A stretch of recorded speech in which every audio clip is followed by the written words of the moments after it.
प्रिय विद्यार्थियों, आज हम ब्रिटिश संविधान में विधि का शासन विषय पर अपना अध्ययन करेंगे।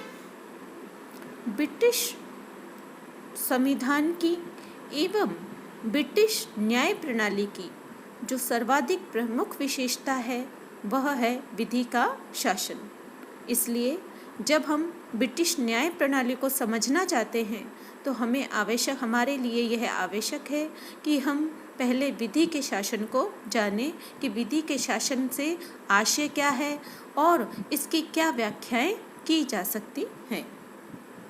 वस्तुतः यह उस लंबे संघर्ष का परिणाम है जो ब्रिटिश जनता ने सैकड़ों वर्षों तक अपने अधिकारों की रक्षा के लिए किया था।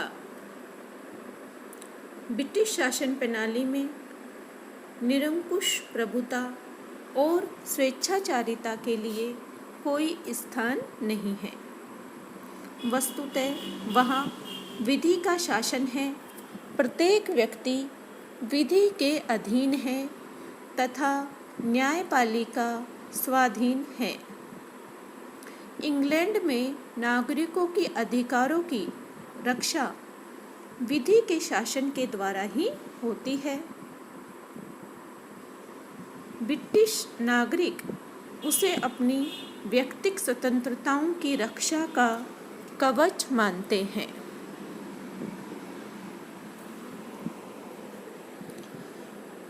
विधि के शासन से सामान्यतः आशय है कि ब्रिटेन का शासन का संचालन किन्हीं विशेष व्यक्तियों की इच्छा के द्वारा नहीं वरन विधि के द्वारा ही किया जाता है। विधि सर्वोच्च है और कोई भी व्यक्ति विधि के नियंत्रण से बच नहीं सकता। उच्चतम स्तर के व्यक्ति से लेकर निम्नतर स्तर के व्यक्ति तक सभी विधि के सम्मुख समान हैं।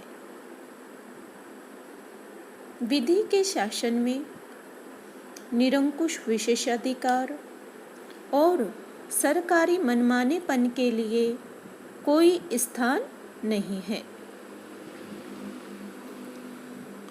विधि के शासन की अवधारणा की व्याख्या करने वाले विद्वानों में डाइसी, एंसन, जेनिंग्स तथा वेड एवं फिलिप्स के नाम उल्लेखनीय हैं।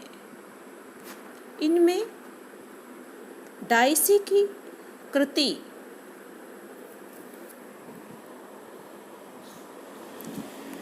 जो है वह सर्वोत्कृष्ट मानी जाती है। उन्होंने अपनी कृति लॉ ऑफ कॉन्स्टिट्यूशन में विधि के शासन के 3 पक्षों पर प्रकाश डाला है। सर्वप्रथम तो हम देखते हैं कि डाइसी ने विधि के शासन को परिभाषित करते हुए कहा है कि विधि के शासन से हमारा तात्पर्य केवल यही नहीं है कि इसमें हम में से कोई भी व्यक्ति विधि से ऊपर नहीं है, परंतु यह भी है कि प्रत्येक व्यक्ति चाहे उसका पद या उसकी अवस्था कुछ भी हो, राज्य की साधारण विधि के अधीन है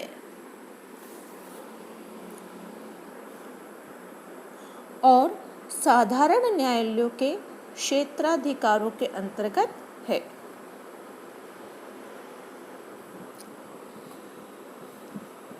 विधि का शासन ब्रिटिश संविधान के मूल में स्थित है।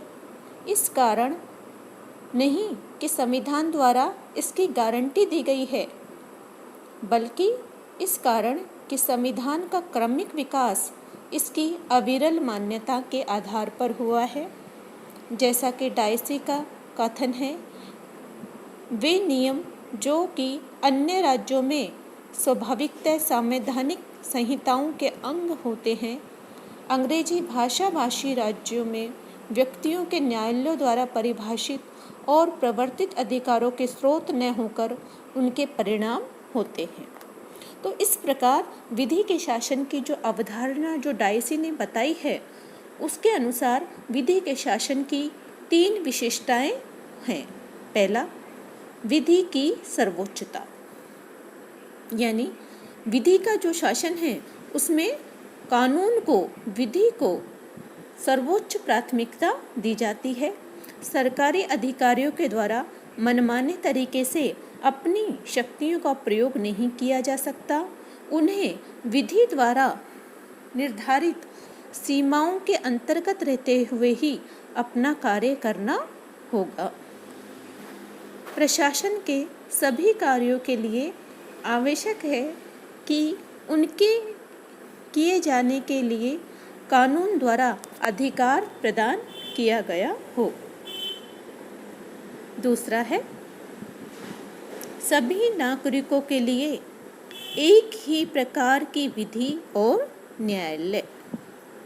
डायसी के अनुसार विधि के शासन का दूसरा और अधिक महत्वपूर्ण तात्पर्य यह है कि सभी व्यक्ति, चाहे उन्हें कोई भी पद या स्थिति प्राप्त क्यों न हो, विधि की दृष्टि में समान हैं और उनके लिए एक ही प्रकार के कानून तथा न्याय व्यवस्था की स्थापना की गई है। प्रत्येक व्यक्ति राज्य के साधारण कानून के अधीन तथा साधारण न्यायालयों के क्षेत्र के अंतर्गत हैं। विधि के शासन के कारण ही ब्रिटेन में फ्रांस जैसे प्रशासनिक न्यायालय नहीं है, जिनके अंतर्गत प्रशासनिक अधिकारियों के विरुद्ध उनके द्वारा किए गए उन कार्यों के लिए अभियोग चलाए जा सकते हैं जो उन्होंने अपने पद पर रहते हुए किए हैं। ब्रिटेन की इस कानूनी समानता पर बल देते हुए डायसी ने कहा है कि हमारे लिए प्रधानमंत्री से लेकर एक सिपाही या कर वसूल करने वाले प्रत्येक कर्मचारी का दायित्व प्रत्येक ऐसे कार्य के लिए जो कानून के अंतर्गत मान्य न हो उतना ही है जितना किसी साधारण नागरिक का होता है। तीसरी विशेषता है वो है विधि का शासन व्यक्ति के अधिकारों का रक्षक। डायसी के अनुसार विधि के शासन का तीसरा तात्पर्य यह है कि यह विधि के सामान्य सिद्धांत, नागरिक स्वतंत्रताओं के रक्षक और न्यायालय स्वतंत्रता तथा अधिकारों के संरक्षक हैं। वहाँ व्यक्तियों के अधिकार और उनकी स्वतंत्रताओं की सुरक्षा इसलिए नहीं है कि भारत या अमेरिका की भांति उनकी व्यवस्था संविधान के अंतर्गत की गई है, वरन इसलिए कि न्यायिक निर्णय उनकी रक्षा सदा करते आए हैं। तो इस प्रकार हम देखते हैं कि विधि के शासन की 3 जो विशेषताएं उभर कर सामने आती है। पहली कि विधि की सर्वोच्चता होती है। दूसरी, सभी नागरिकों के लिए एक ही प्रकार के कानून और न्यायालय होते हैं और वह व्यक्ति के अधिकारों का रक्षक होता है। किंतु इस शासन पर कुछ सीमाएं हमें दिखाई देती हैं, जैसे कि आजकल प्रदत्त व्यवस्थापन के कारण, जैसा कि मैंने अपने पूर्व व्याख्यानों में भी बताया कि प्रदत्त व्यवस्थापन यानी राज्य के कार्यों और उसके परिणाम स्वरूप कानून निर्माण का कार्य बहुत अधिक बढ़ जाने के कारण व्यवस्थापिका के द्वारा अपनी कानून निर्माण की शक्ति का एक बड़ा भाग कार्यपालिका को सौंप दिया जाता है, जिसे प्रदत्त व्यवस्थापन कहते हैं। यह प्रदत्त व्यवस्थापन भी विधि के शासन को सीमित करता है।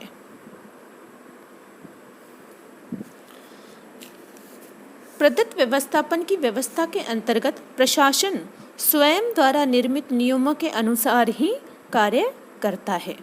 तो इस प्रकार इसकी कुछ सीमाएं बंध जाती हैं।